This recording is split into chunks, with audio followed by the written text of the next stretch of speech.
One thing about cancel culture that hurts artists the most is the fact that the internet documents any and everything. So best believe we aren't forgetting what you did. And when it comes to DaBaby, no matter how many singles he drops, interviews he does, or fire freestyles he pops off on, all we see is the same old baby that made a crucial mistake. Well, a couple. But after listening to his newest project, I have a feeling he's trying to redeem himself, and I want to talk about it. But first, welcome to the channel. Hey, hi, Wazan with it, I'm C, and I do rap and pop culture commentary. So if you're into that, subscribe and hit the like button. DaBaby, now that's a name I feel like I haven't heard in a minute. I'll keep it real though, no news is good news when it comes to DaBaby, based on the way we all know he can get into a bunch of shenanigans, from walking down people in Walmart to live streamed arguments with his BM Danny Lay. But lately it seems like DaBaby has been keeping a low profile, keeping it all about the music, dropping a few singles here and there, interacting with his fans on his Baby Talk hotline, hopping on radio stations to fire off a couple of freestyles, let us know what he's been up to in interviews, and with the release of his new project, How the F Is This a Mixtape, all press has been good press as a previously canceled rapper. And by canceled, well, I guess it really depends on who you ask. I'm sure we all know that DaBaby's cancellation largely stems from his comments that he made during a performance at Rolling Loud in July 2021. During his set, he made controversial statements regarding the LGBTQ community and people living with HIV and AIDS, which were widely criticized as homophobic and insensitive. The backlash was so immediate and intense, and several music festivals and events, such as Lollapalooza and Governor's Ball, pulled him from their lineups, leading to significant financial and reputational damage.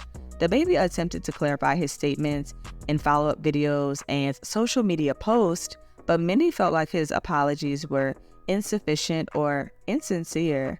This controversy not only impacted his music career, but I feel like it also highlights broader discussions about accountability in the music industry and harmful rhetoric overall. And I feel like the fallout from this event, and honestly all of the other crazy events that DaBaby has pretty much always been involved in, significantly affected his public image, leading to a divided fan base and a noticeable decline in his music's chart performance.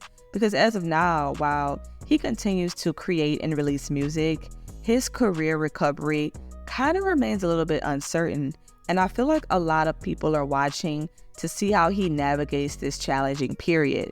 It seems his most recent press tour has been about his new project, which, if I could define the tape and this new era of Baby in one word, it would be redemption. When it comes to the project, it's actually pretty good, and in my opinion, one of the stronger mixtapes in his catalog. I won't be doing a whole breakdown by song, but what I will say is that the title shows that this project does have the quality of an album, but somewhere sitting between the lines of script club twerk anthems, playing a few games of Risha Roulette, typical conceited DaBaby lyrics about him being this ratchet sex symbol by day and ready to stand on business as smack dudes by night, is a little bit of maturity, right? Both on a personal and professional level. Aside from switching up flows and not using the same damn beats, he's getting a little transparent and emotional. But if I do say so myself, it feels like he's too ashamed to fully discuss his past mess-ups and give an honest apology so his public cancellation and blackballing can be put to rest. But I get it. How many times do you have to apologize for something you did? DaBaby seems far away from his real apology tour. I'm not sure if what came after his homophobic remarks at Rolling Loud in 2021 was a real, genuine apology anyways, because if anything, he made it way worse, and many people had already made up their minds that he was officially off of their playlist, out of sight, out of mind. And it didn't exactly help that he's fully embraced being the villain in multiple phases of his career, from portraying the Joker in music videos to popping out with Tory Lanez after the whole Megan situation and even portraying himself as a monster on one of his music covers. After a while, it felt like he enjoyed the attention that came with being the bad guy. If I have to be honest, I used to be an avid listener of Baby's projects right before he blew up. Blank Blank and Baby on Baby introduced me to his signature rap style, one that people got sick of rather quickly, with each song sounding the same, something that I wasn't totally against, because the way I looked at it was that we all have those artists, right, that we enjoy because of the way that many of their songs sound similar, with just a little bit of versatility in between.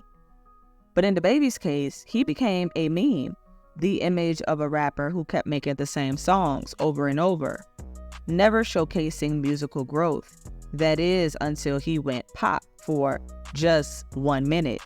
One of the highlights of his career was hopping on Dua Lipa's track, which quickly went from a win to an L when she dropped him from the song in light of his remarks.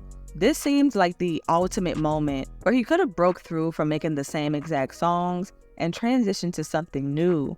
But not only did he completely ruin that moment, but went right back to making the same exact kind of music. Even his previous mixtape before this one, Baby on Baby 2, was mocked by publications for sounding one-dimensional and interchangeable.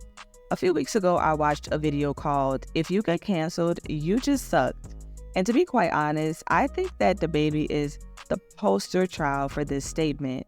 And it serves as one of the main reasons why I feel like he's trying hard to redeem himself in the music world, why it goes far beyond paying for his chaotic past. He seems to be standing on business in a very I said what I said kind of way, like I apologized.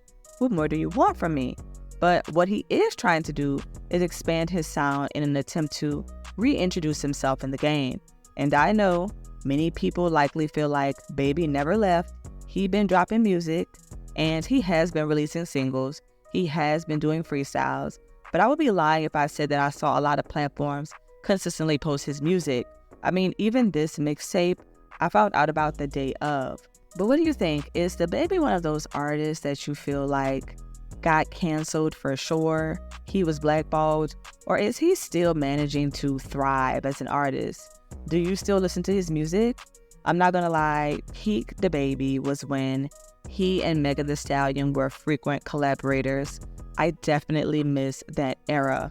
One of his top songs is still Crybaby, but we all know that's another bridge that he burned. I mean, maybe he can do a song with Carisha since he mentioned her on his recent project. But let me know your thoughts in the comments.